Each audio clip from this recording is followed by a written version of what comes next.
When we speak about people with disabilities, we are actually talking about a vast array of human experiences. Disabilities may be physical, sensory, intellectual, emotional, or developmental. They are both visible and invisible.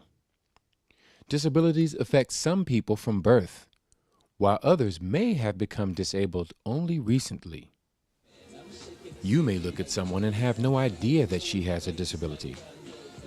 Or you may look at someone and assume that he considers himself to have a disability, when in fact, he may not see himself as disabled at all. For the purposes of this video, we are going to consider just one topic from the vast array of disability issues, the topic of accessibility at USC, as it affects people who use a wheelchair. Let's take a brief tour of campus through someone else's eyes, the eyes of someone who uses a wheelchair.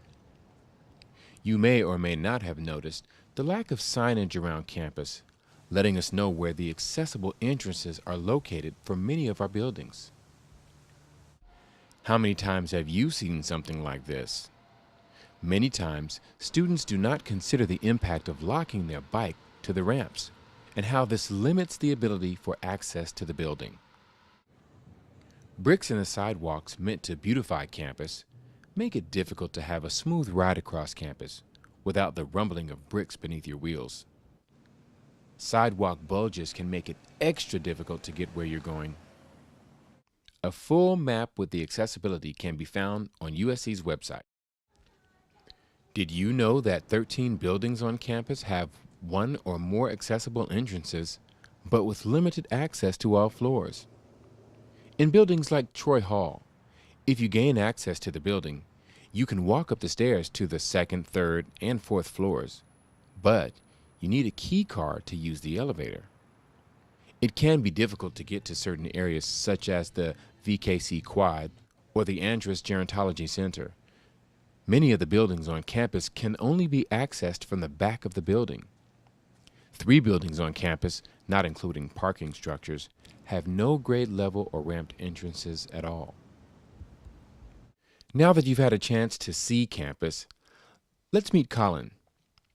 Colin will be sharing his experiences with us, but remember, this is just one person's story.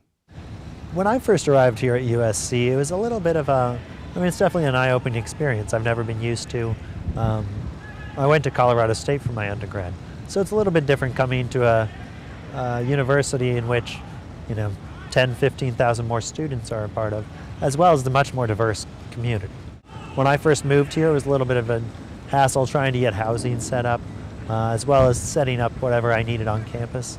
But everyone was very helpful, very accommodating for what I needed, and it ended up working out well in the end. There's a lot of different resources that help people in my situation. Disability services on campus, it's important to get set up with them so that you can get housing, as well as so you can figure out how exactly classes are going to work for you, tests, note-taking, different things. But in the end, they were great. It was a big hassle with housing, not so much getting a place. So I live in Centennial Hall, which is an occupational therapy hall. And a year and a half ago, they ended up redoing the place, renovating it to make it wheelchair accessible, which was wonderful. The only issue is that it wasn't on the first floor, or the first floor was up an elevator, so it's not the ground floor. So when I first moved in last year, it was a bit of a question saying, well, how do I get to that room? So it ended up that they made the elevator, they got some, what is that called?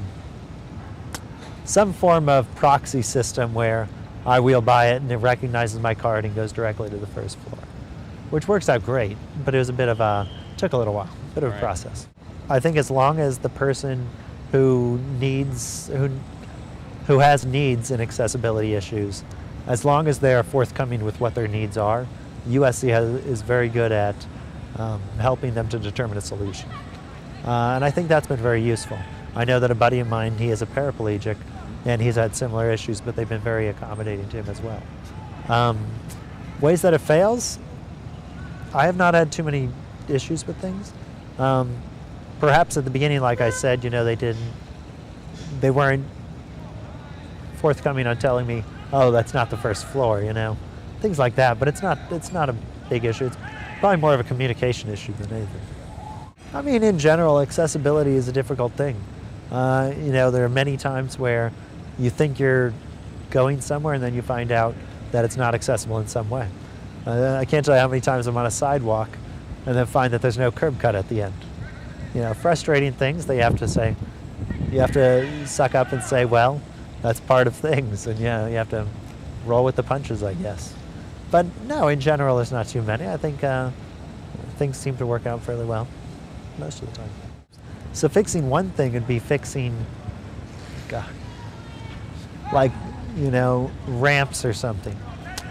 If a ramp is located in an area we're going to use it, there's one over at the architecture school that is people always park their bikes on top of it. And it's something that it's because they don't have enough bicycle parking, why can't I think of it, locks, bicycle racks. They don't have enough of those or enough room to put enough of those. So people put their bikes all over the place. And I'm always having to have people help move the bikes so I can get there. You can design a ramp in a way which precludes bicycles being parked there. You can, whether through some form of vegetative or structural buffer, people wouldn't bike there. And that's just a small thing, that's nothing. I think it's important for people to just realize that, everyone has different needs. When people move to somewhere, one person might need help getting up the elevator, another person might need help getting in a shower. So I think it's important for people to plan ahead and to ask questions.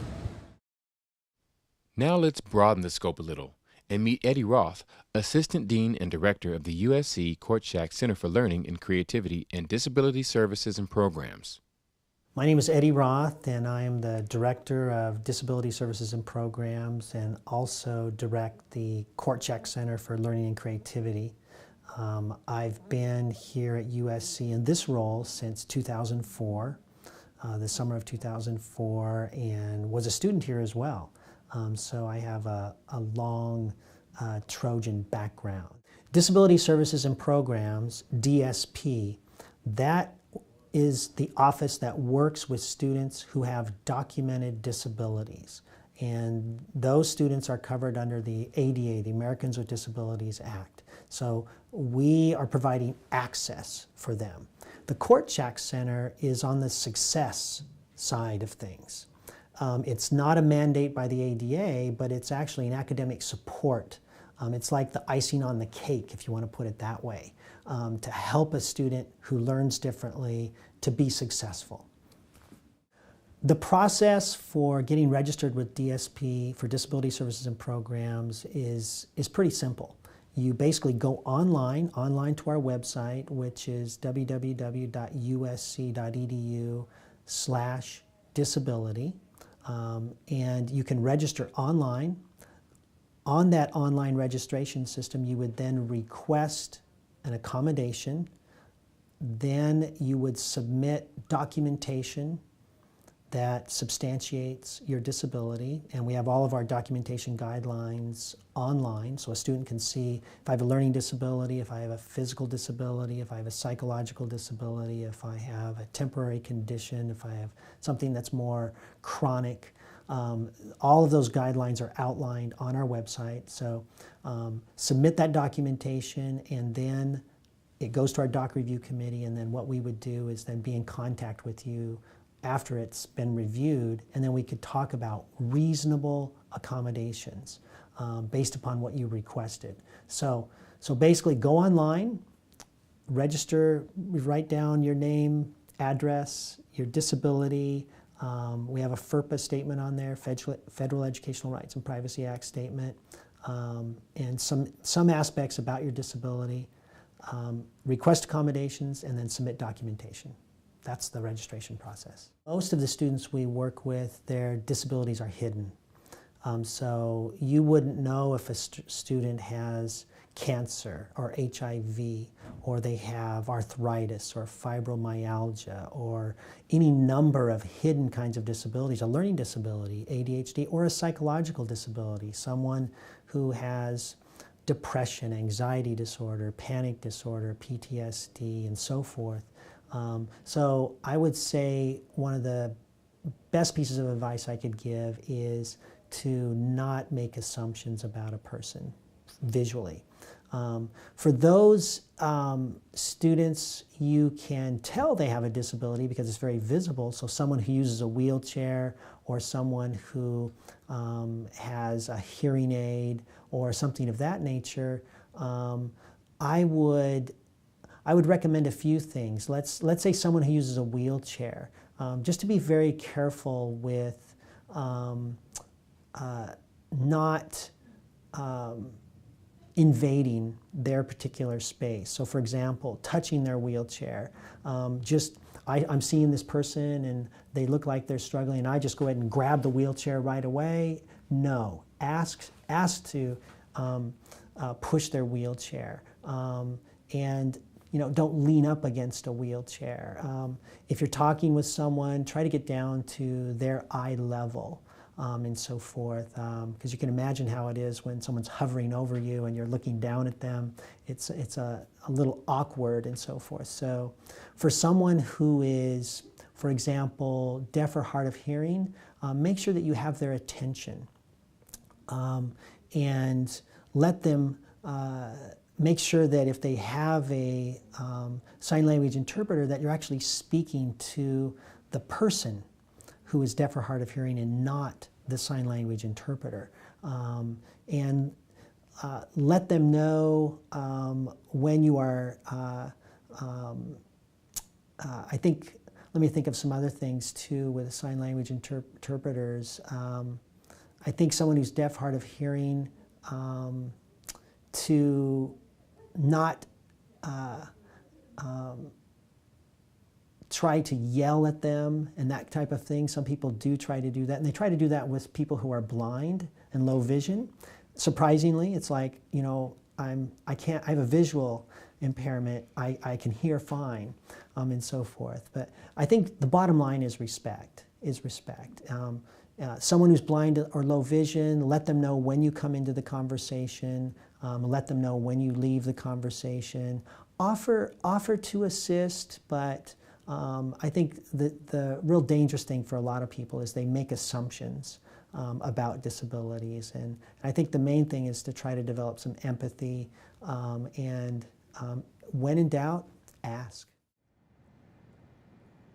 While you can see that USC does not meet the minimum standards for ADA, and we still have a long way to go, the question is, what can you do to make a difference?